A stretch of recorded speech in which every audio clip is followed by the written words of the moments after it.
Madam আপনি এসেছিলেন কথা বলে একদম আইনের উপরে ভরসা আছে। আপনারা ধৈর্য ধরুন, সমস্ত কিছু দেখতে পাবেন।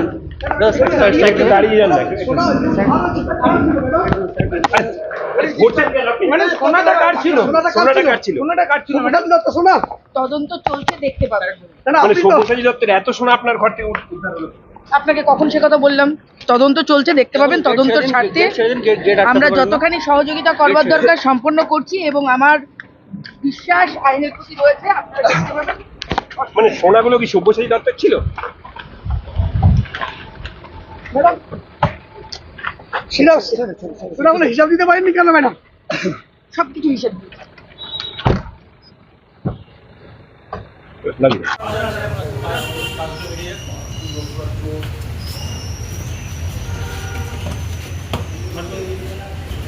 এই কদিনে পিসিপিওতে যে ডেভেলপমেন্টটা হয়েছে সেটা কোর্টের কাছে তুলে ধরলাম, কিন্তু সবার আগে বলি যে যেহেতু এটা মানে হয়েছে কি মাঝখানে ওনার স্টেটমেন্ট অনুযায়ী ওনার একজন পরিচিত ব্যক্তির বাড়ি থেকে বহু পরিমাণ সোনা গয়না ইত্যাদি পাওয়া গেছে দুটো জায়গা থেকে, মানে ভদ্রমহিলা নিজের বাড়ি এবং শ্বশুর বাড়ি থেকে। আপনারা দেখছেন আদর্শ তিতুমির পত্রিকার সঙ্গে রয়েছে আমি ধৃতরাষ্ট্র। আজকের আপনাদেরকে আমরা দেখাবো অত্যন্ত চাঞ্চল্যকর এবং রহস্যজনক একটি খবর।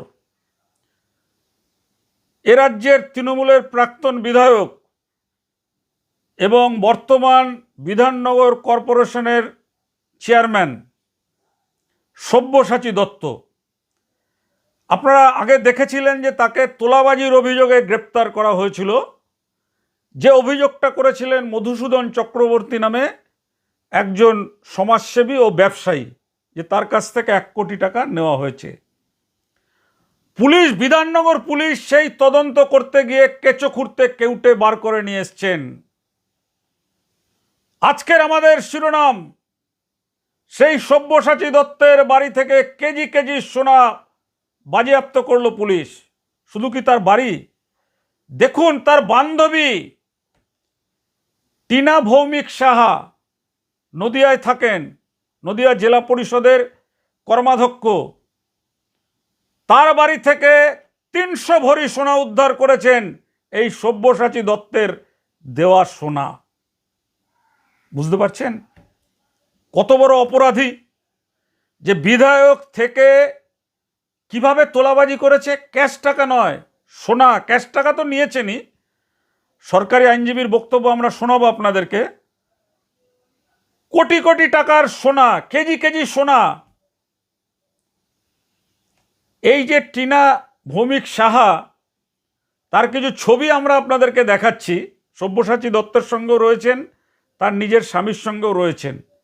যেভাবে তিনি গয়না স্বর্ণালঙ্কার পরিহিত হয়ে রয়েছেন, যে একজন জেলা পরিষদের সামান্য কর্মাধ্যক্ষ, তিনি তো কত স্যালারি পান, তেলের জন্য 8,000 টাকা মাসে পান আর সামান্য কিছু ভাতা পান। কিভাবে 300 ভরি সোনা জোগাড় করলেন?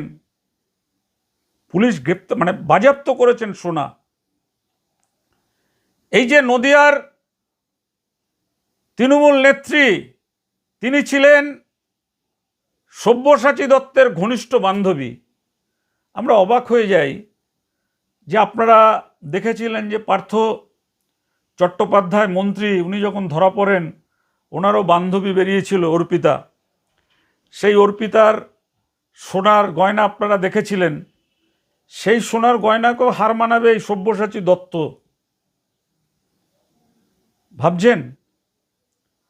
এবার এই বিধাননগর পুলিশের যে অভিযান, সেই অভিযানে কেজি কেজি সোনার গয়না উদ্ধার রয়েছে। কোথা থেকে উদ্ধার হয়েছে? বিভিন্ন জায়গা থেকে। সব্যসাচী, যেমন এই মহিলার সাথে তার কি সম্পর্ক ছিল আমরা জানি না, কারণ খুব ঘনিষ্ঠ মুহূর্তে তাকে দেখা যাচ্ছে, তাদের সঙ্গে ছবি, তার ছেলেকে নিয়ে স্টেডিয়ামে খেলা দেখছেন, মানে এই ধরনের নানান রকম। আমরা খুব অবাক হয়ে যাই যে এই মমতাদির আমলে যাদের গ্ল্যামার আছে, যাদের সৌন্দর্য আছে, দিদি তাদেরকেই একদম মধ্যমণি করে রেখেছিলেন, আর যাদের গায়ের চামড়া কালো তারা কিন্তু সেরকম কোনো মানে আমরা বর্ণ বৈষম্যের কথা বলছি না, আমরা বলছি যে যে এই ধরনের যারা গ্ল্যামার রয়েছেন সেই গ্ল্যামারের তো আপনারা দেখছেন সায়নী ঘোষ, জুন মালিয়া, মুনমুন সেন, সন্ধ্যা রায়, অর্পিতা ঘোষ, নুসরাত জাহান, কে নেই? এবার নাম উঠে আসলো এই টিনা ভৌমিক সাহা, একটা পাতি গ্রামের মেয়ে, জেলা পরিষদের নেত্রী। তার সাজের বহর দেখলে আপনার অবাক হয়ে যাবেন। এই টাকাগুলো কিন্তু আপনার গরিব মানুষের টাকা, গরিব মানুষের টাকা ছিনতাই করে লুট করে তারপর কিন্তু এইভাবে এই সব্যসাচী দত্ত এই জালিয়াতিটা করেছেন।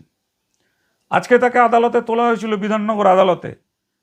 যেহেতু তিনি এমএলএ থাকাকালীন এই সমস্ত তোলাবাজি করেছিলেন, সেই জন্য এমপি এমএলএ যারা রয়েছেন তাদের যে আদালতে, স্পেশাল আদালতে বিচার করা হয়, সেখানে পাঠানো হয়েছে তার কেসটাকে।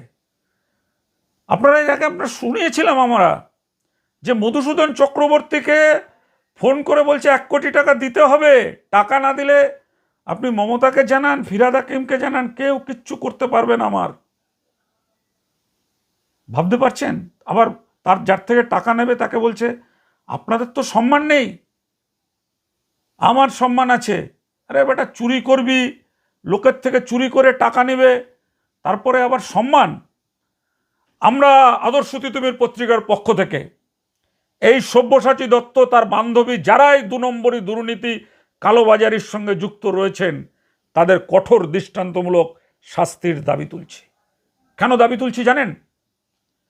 দাবি তুলছে এই কারণেই, আগামী যে প্রজন্ম, সেই প্রজন্মকে বাঁচাতে হবে, সেই বাঁচানোর দায়িত্ব নিতে হবে সবাইকে। আমরা যারা মিডিয়া আছি, খবর দেখিয়ে ঘরে শুয়ে থাকবো, খবর দেখানো হয়ে গেছে, না, বাঁচাতে হবে।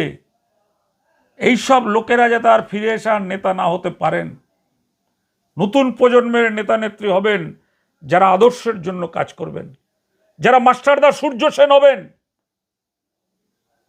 যারা সুভাষচন্দ্র বসু হবেন, যারা ঋষি অরবিন্দ হবেন, যারা স্বামী বিবেকানন্দের আদর্শ নিয়ে পথ এবং মতকে এগিয়ে নিয়ে চলবেন। সেজন্যই কিন্তু আজকের আমাদের এই খবর। যদি আপনারা মনে করেন যে এই যে কেজি কেজি সোনা উদ্ধার, এটা অন্যায়, এটা অপরাধ, গরিব মানুষের ওপর অত্যাচার, গরিব মানুষকে লুট করা, এর বিরুদ্ধে রুখে দাঁড়াতে চান, তাহলে অবশ্যই আমাদের খবরকে শেয়ার করবেন, আমাদের পাশে থাকবেন, আমাদের চ্যানেলকে সাবস্ক্রাইব করবেন। আমরা এই সব্যসাচী দত্তর শেষ পর্যন্ত কি হয় আমরা সবটা তুলে ধরব। আপনারা নজর রাখবেন, আর মনে রাখবেন আদর্শ তিতুমির পত্রিকা কিন্তু কোনো বাবুদের কাছে লেজুর বাঁধা নয়। সেই জন্যই আদর্শ তিতুমির পত্রিকা মানুষের জন্য গলা তুলে কথা বলে। আপনার এলাকায় যে অন্যায়, যে দুর্নীতি, যে ব্যভিচার, যে ভ্রষ্টাচার ঘটছে, সেই ব্যভিচার ভ্রষ্টাচার ঘটনা কিন্তু তুলে ধরতে বা বলতে আপনারা ভয় পাচ্ছেন। তার জন্য রয়েছে আমরা রয়েছি সমাজের এই দুর্নীতি, ভ্রষ্টাচার, ব্যভিচার ফাঁস করার জন্য। মনে রাখবেন, আমরা কিন্তু সেই স্বাধীনতা সংগ্রামী তিতুমিরের আদর্শ নিয়ে এগিয়ে চলেছি। আমরা কিন্তু সাংবাদিক কাঙাল হরিনাথের আদর্শ নিয়ে এগিয়ে চলেছি। আমাদেরকে ভালো লাগলে, আমাদের চ্যানেলের খবর ভালো লাগলে শেয়ার করবেন, সাবস্ক্রাইব করবেন। আজ এ পর্যন্ত, ভালো থাকবেন। প্রিয়া টেলা হোক।